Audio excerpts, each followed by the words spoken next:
Hello everyone, my name is Benin. I'm Community Engagement Lead for Cheshire Merseyside Children's Services Improve Me project. I work alongside Dega and Danny. Would you like to introduce yourself, please? Hi, I'm Dega. I work with the team, Community Engagement, Improving Me team. Hi, I'm Danny, and I also work for the Improving Me project for the local maternity system as a community engagement lead. The Include Me webinar series is to provide information, resources, support for all communities across Cheshire and Merseyside, discussing key health priorities to improve women's health. Welcome everyone, and thank you for taking part of our webinar. Would you like to introduce yourself, please? Dr. Rita? Hello there, my name is Rita Aria. I'm an obs and gynae consultant at Warrington and Halton Hospitals. Ruqayya? Hi, my name is Ruqayya Ali and I'm a researcher of public health. Rahima? Hi, my name is Rahima and I'm here as a community activist. Today's webinar is about importance of the cervical screening. Danny and Dega, would you like to start your presentation, please? Yes. Hi, thank you, Benin. Worldwide cervical cancer is thought to be responsible for around 275,000 deaths per year, which ranks it as the second most common cause of cancer death in women after breast cancer. Although it's the second biggest cancer killer in women, due to an effective cervical screening program in the UK, deaths have fallen by around 60% to fewer than 1,000 deaths per year since the national program was launched in 1988. As a result of screening, cervical cancer now ranks 15th in female cancer death in the UK. Mortality has fallen from 6.5 per 1,000 population to 2.2 per 1,000 population recently. Cervical cancer is caused by a common virus called human papillomavirus, or HPV. It's transmitted through sexual contact. However, only two types of the many types of HPV can cause cervical cancer, known as HPV-16 and HPV-18. It occurs when it's an abnormal growth of cells in a woman's cervix. It doesn't take place overnight. Prior to development, changes called cervical intraepithelial neoplasia, CIN, take place in the cells of the cervix. CIN is a precancerous condition, but can develop into cancer if not treated.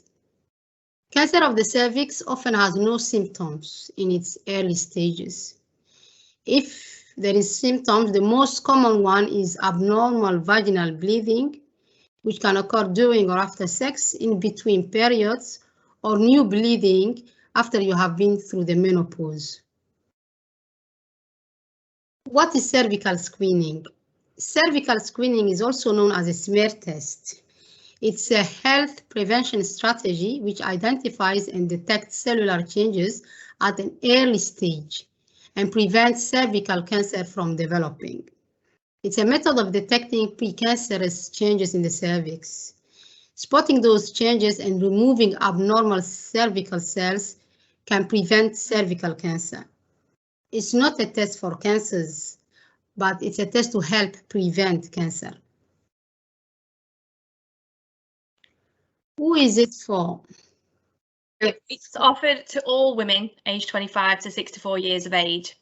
It's for women between 25 and 49. They have it at 3 yearly intervals, providing there are no complications. And for women aged 50 to 64, it's every 5 years. Eligible women will receive a written invitation letter with an exploratory leaflet. If you think that you are due your cervical cancer without a letter, you can contact your GP and arrange an appointment, as they will have a reference of when your last one was. A reminder letter is sent out after 18 weeks to any woman who does not attend or make an appointment. Test results are received via letter and usually around about 2 weeks after the sample has been taken, and there will be further instructions with that if there are needed. So cervical screening checks the health of your cervix. The cervix is the opening to your womb for your vagina. During the screening appointment, a small sample of cells will be taken from your cervix. The sample is checked for certain types of human papillomavirus that can cause changes to the cells of your cervix, and these are high-risk types of HPV. If these types of HPV are not found, you do not need to have any further tests. And if these types of HPV are found, the sample is checked for any changes to the cells in the cervix, and they can be treated before they get a chance to turn into cervical cancer.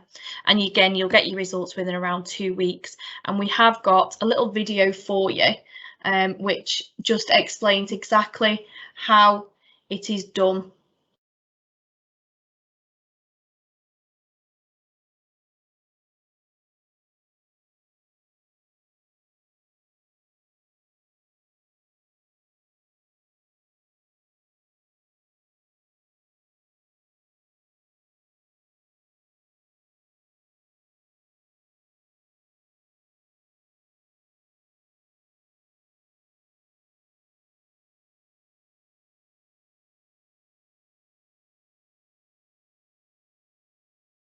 So it's just a little video that explains how the sample is taken and then what's happened to it thereafter.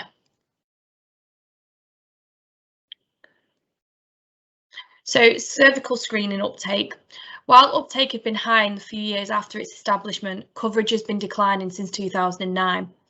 Women from ethnic minorities are more likely to not participate in cervical screening programmes than white British women, and cervical cancer morbidity and mortality are higher in black women than they are of white women. Non-participation was related to women's intent to go, but then not getting around to going, and that was the case for over half of eligible women. Those who did not attend were more likely to be single, come from lower social and economic positions, and be aged between 25 and 35 years of age. Unawareness was the second highest reason for participants not to take part, despite the UK-wide programme of NHS invitation for screening. And not wanting to be screened was the third reason for British women not to participate. You'll not usually need to have cervical screening if you're pregnant or could be pregnant until at least 12 weeks after you've given birth. This is because there are natural changes within the cells and it can give a misreading. If you're already pregnant and due for a cervical screening test, then tell your GP or clinic, and then they will advise you to reschedule it and book it once the baby's around 12 weeks of age. Thank you very much for listening. Thank you so much, Danny and Dega, for your presentation. Now we move on to the question and answer. The following question have been fielded from our local women. So the first question is for Dr. Rita to answer. Why is it important to attend my cervical screening? Hello, hi there. Yes, so thank you for a great presentation, and you looked at the information from the NHS website on cervical screening, and the video was very helpful. It's important because it will pick up abnormalities in the cervix which can be treated earlier, and these can be treated by biopsy and also by removing the cervix and preserving the uterus if a woman wishes to have a pregnancy. If cervical cancer is picked up late, then treatment is hysterectomy and radiotherapy. And radiotherapy can, cause other effects, like can cause a connection between the vagina and the rectum, can cause soreness with intercourse. So it's important to pick up early to prevent spread, and the treatments are very, very minor, done in outpatient settings in clinic. Yes, the next question is, many women ignore the letter, invitation letter, because they do not understand what is there. Is there any other way of being invited where someone can explain them what is the cervical screening for and why it's important? My view would be that it's important, really, if we can try and get this information in different languages so that women from different ethnic groups can understand. And perhaps, as the Improving Me, we could write to NHS England. discussing these webinars and saying this in the commonest languages. I think during pregnancy, a lot of resources put into different languages for leaflets and for electronic notes, but not so much in gynecology. So I think this is important. It's really a public health campaign, and if there was more sort of advertising and social media use, I know that there is something called the Joe's Trust, and they do talk about screening and try and send out information. But it is important, and if also GPs can talk, and when anybody is talking to a woman of this age group, we should ask, are you up to date with your cervical screening for another healthcare matter as well? That would be my feeling. I don't know what the other people on the panel think. Yeah, can I say something? Yes, yeah. Following on from what Dirk was saying, yeah. The certain languages that don't actually read. For instance, Somali language, quite a lot of the women cannot actually read the language, so it's literally word of mouth. How would these key messages be passed on in terms of, the letter, because it's a generic letter that comes out, and it's really the level of English that's used. For someone whose English is an additional language, they can't read it. So how would they access for those women? Because even though it was translated in Somali, necessarily they won't be able to read that. That's true, because it says cervical screening as well. With the invite, you're absolutely right, Rahima. And Catherine McLennan and I were discussing perhaps when we, these webinars and information we could share at local levels, in terms of, community settings, different sort of religious groups, to get messages across. And if somebody could translate, that would be one way of sharing. Yeah, definitely. And also maybe like when having small group sessions within the GP practices and sending out a basic letter, being translated and also via recording on text. So for instance, WhatsApp message being sent, you in their own languages, you're due to have a smear on this day, let us know if you're available. We can feed this back to NHS Digital. It's quite important, really, this information, and because they would want to use their own translator services to ensure. But also, when people do get text or WhatsApp, like you say, it can be translated through their own apps. A lot of people do have the apps. Yeah, you can, like Google Translate. You can speak to you. Yeah, thank you so much. Hello, it's me, Ruqayya Ali. I wanted to add a little bit about the awareness. Apart from the language, I realized also some women, because it's invasive, they kind of throw it under the rug, basically, because they don't understand the importance of this disease. So they will think, okay, it's uncomfortable, so I don't care, I don't mind. But if they are aware how serious this cancer is, then they may actually take some action. Absolutely, thank you very much. That's a very keen point. The question came up from women that if I'm not sexually active, do I still need to attend? So the answer is, first of all, it's up to you. This HPV is really caused by comes by sexual intercourse, the HPV viruses that lead to cervical cancer. If you are not sexually active, then it is more difficult to insert the speculum. You can go for your smears, and the healthcare professional should support you. It may be more difficult, and you should tell the nurse or doctor, and you can always be referred into the hospital, where we have a range of speculums, which are the instruments that dilate the vagina to look at the cervix. We have smaller ones, which are used quite often in the gynae clinic for various reasons, and particularly older ladies also. So it's up to you. If a woman is in a relationship, single-sex relationship, again, she should consider having a cervical smear, yes. So if you've never been sexually active, I think that's also the the next question. If you've never been sexually active, then you don't have to, but we welcome women attending within the age group. Yeah. Thank you for answering this question.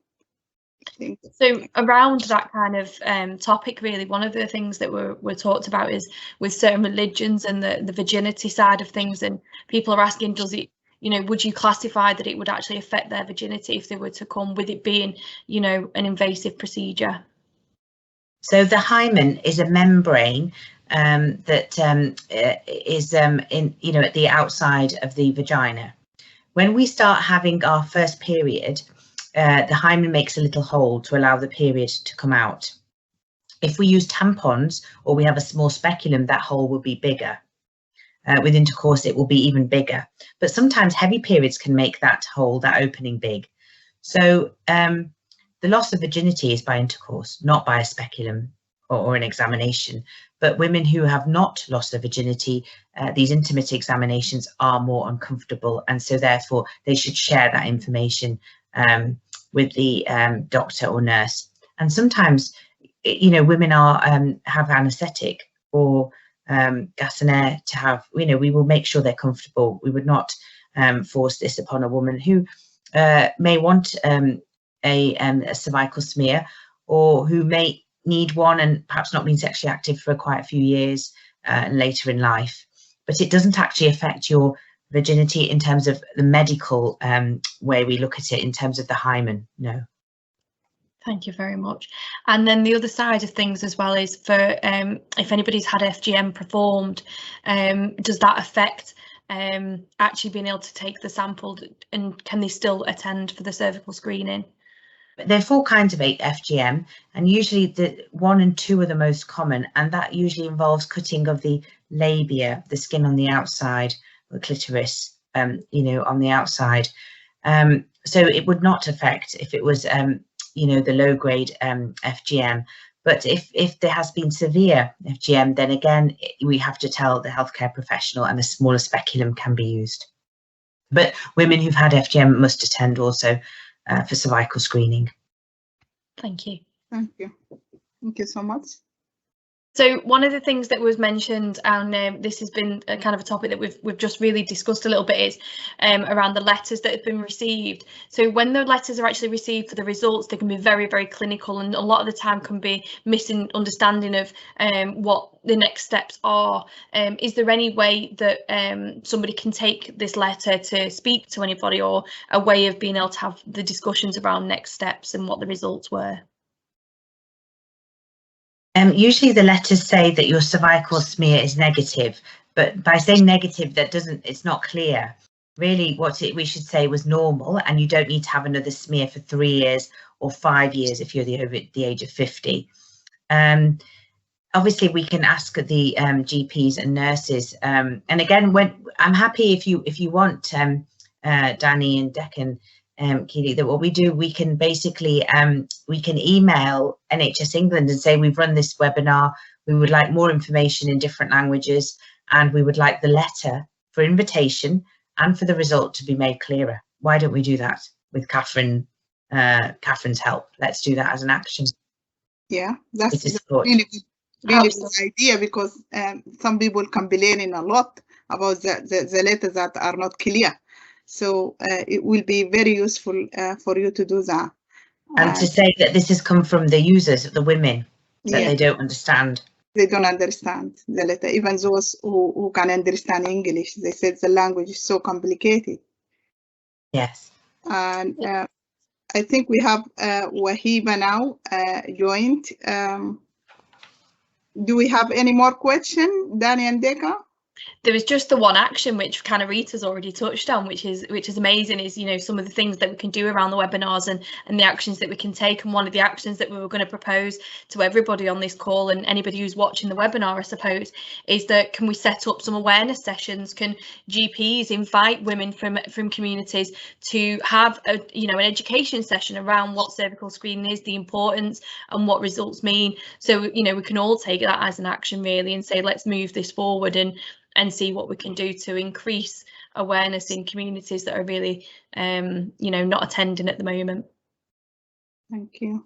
There is a research trial being run by NHS England, Public Health England, and King's College London, and this is called, I think it's called U-Screen, and they are sending, I wrote it down, 31,000 women a kit to do the screening at home, and it's like a plastic tampon that the woman has to relax, pop the tampon in, put the plunger, just swivel it round, put it in the packaging and send it back. This will look for HPV. If it's negative, then that's fine. If it's positive, then the woman will be invited to cervical screening. But then there will be a big proportion of women who will be negative, and therefore, you know, will not have to go to the GP or family planning clinics for the smears. But this is being looked at, home testing for HPV, which will, you know, which will be more comfortable. And again, women will need the information in their own language. But I just thought I'd mention that too. That's on the horizon. Thank you. Thank you. Any further question or any experience would you like to share? Can I just ask, Doctor, is it Aria? Rita Aria? Hi there, yeah. Hi, yeah. Liba, hello. Hi. I'm just wondering, how reliable is that test? Do they know, or are they checking on the validity and reliability of that test at the moment? Yes, they're doing that. They're looking at the ease of the use from the women's perspective. Yeah. The, you know, the detection of HPV.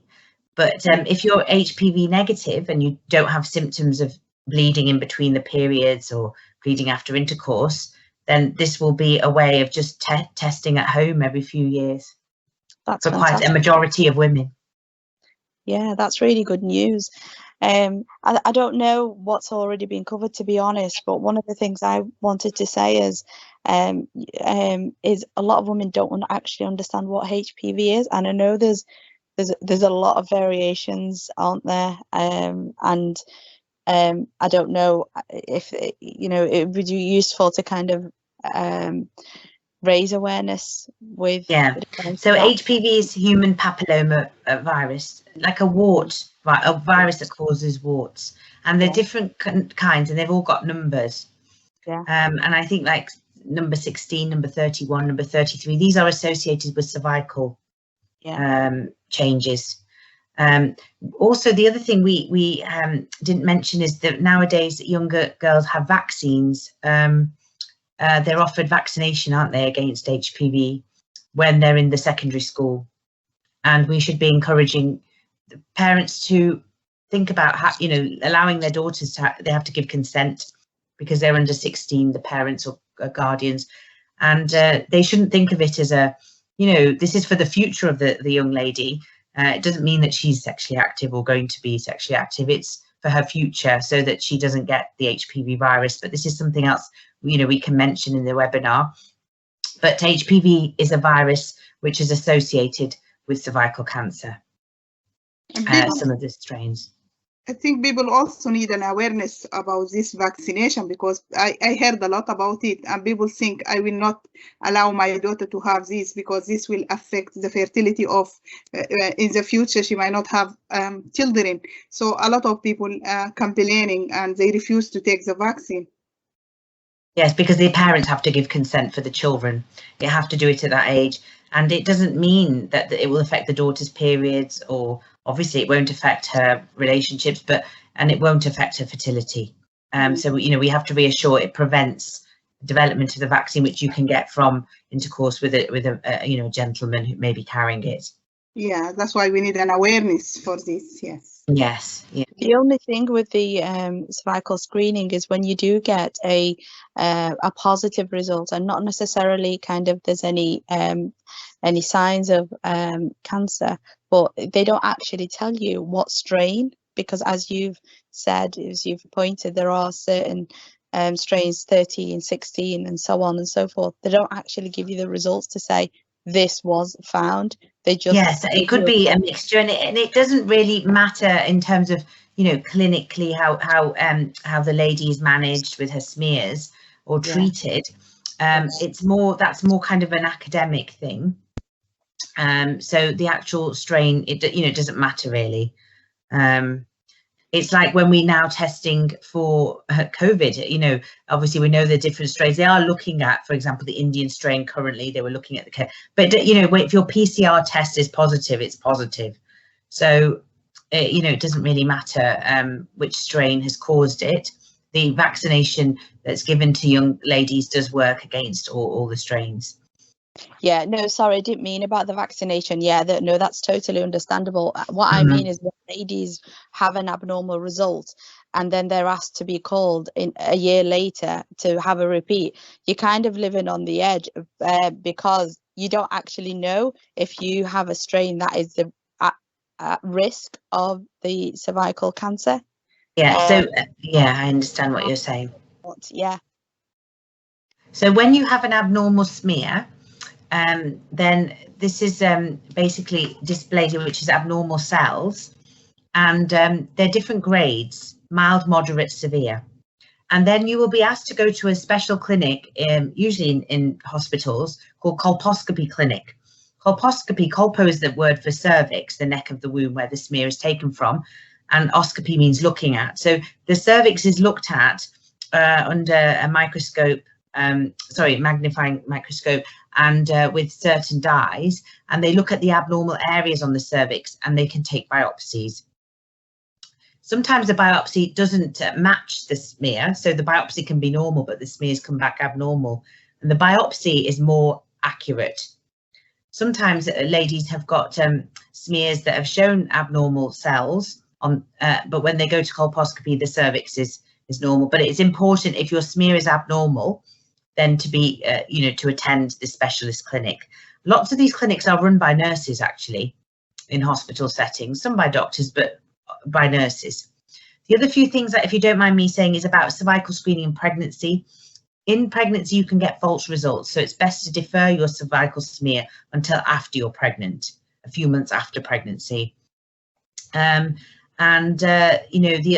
other important thing about colposcopy is, again, this, it won't affect you getting pregnant, but if you've had a few biopsies, it can make the cervix short, and that can increase the risk of preterm birth.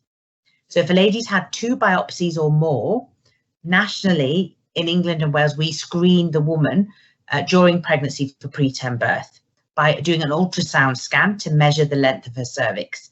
So a few biopsies can make the cervix short, which can make it more likely to result in a preterm birth. But it's important to attend because all these things can be treated, and even if a lady is found to be at risk of preterm birth, there is tablets we can give to reduce that risk, or we can also put a stitch in the cervix if necessary. So fertility shouldn't be worried about getting pregnant or the effects of fertility. The only thing is avoid, don't have your smear while you're pregnant. Thank you so much. Can I ask, is there increased risk of cervical cancer if you are pregnant? Why are some pregnant women, after they give birth, they are asked to test to take another smear test? Okay, because during a pregnancy, you can get false positive cervical smears. Pregnancy is not a risk factor. Risk factors for cervical cancer is HPV mainly. Women with multiple partners, who've had multiple partners. Women who have had children are more at risk than women who haven't had children. Smoking is also a risk factor. Thank you. So the more kids you have, you are more at risk of having. Not so much like 2 versus 1, but I think if you had many children, I think it's, I can't remember exactly. I think when I did my exam, they said 4 or 5, something like that. Yes, it is more likely in women who've had more children, whereas ovarian cancer is more likely in women who haven't had children. That's a hormonal effect, but because the women who haven't had children, have continued to ovulate. So some cancers are more likely in women who've had children and women who haven't had children. Thank you.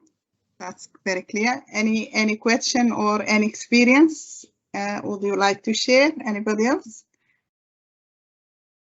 So the other thing, I think, if you don't mind, we talked about the age group 25 to 64. So under 25, they found that if you had cervical smears, you are more likely to get false positives. Okay. Because of the cervix. However, women under 25 can get cervical cancer. So if they do have irregular bleeding, you know, the cervix must be looked at, and occasionally the smear is taken. After 64, the risk of HPV is low. You know, women may be sexually active, more likely to have one partner, and the risk is low. So that's why, you know, the screening program, when it was developed, looked at the different age groups and found this is the age group between 25 and 64 years we should, you know, look at. Symptoms and signs are bleeding after intercourse, because although you know, bleeding after intercourse usually is not caused by cervical cancer, but that's what needs to be excluded by looking at the cervix. And bleeding in between the periods. If it has spread, then it can be pain, which can affect your bowels and your bladder as well. But then women will have a big mass and they will be continuously bleeding, a lot of them.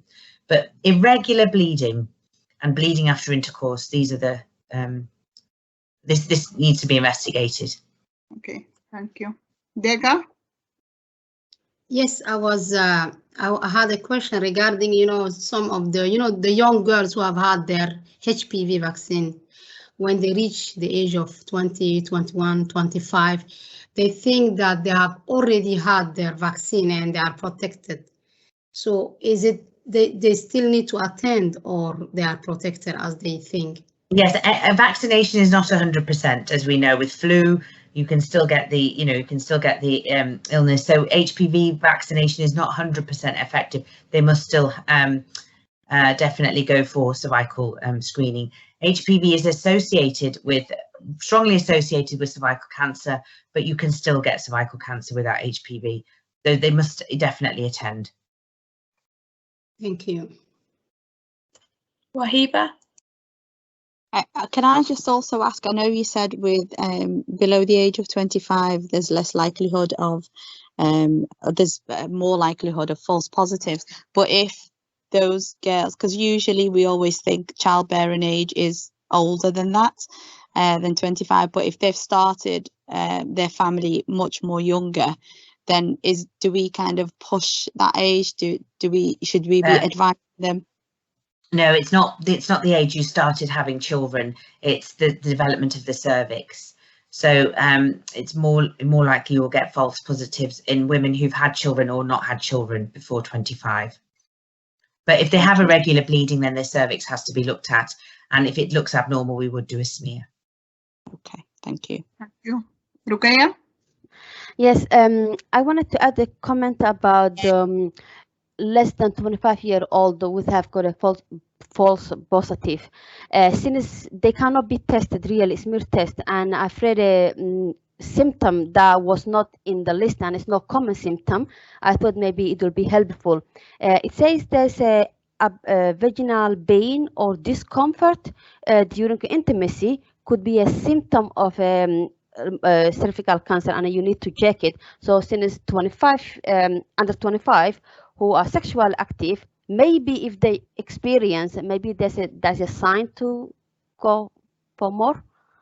Yes, so if you get this, the word in medicine for pain during intercourse is called dyspareunia, and if you do get dyspareunia, which is pain deep inside, then it is worth checking. But the commonest reason for that in the younger age group is endometriosis, which is when our periods, the lining of the womb, come outside the womb and go on the ligaments that support the womb and the ovaries. Commonest reason for pain in the younger age group is endometriosis, but yes, it is a symptom of cervical cancer and should be checked out. So anybody who has got pelvic pain, irregular bleeding, irrespective of the age, we should have a look at the cervix. But we should avoid doing smears under the age of 25 because we get false positives and we are more likely to shorten their cervix, which will affect the fertility, will increase their risk of preterm birth. Thank you so much, Rita, for your valuable information. And if there is no question, then we can end this. Thank you so much for making effort and time, everybody, and we will see you in next webinar.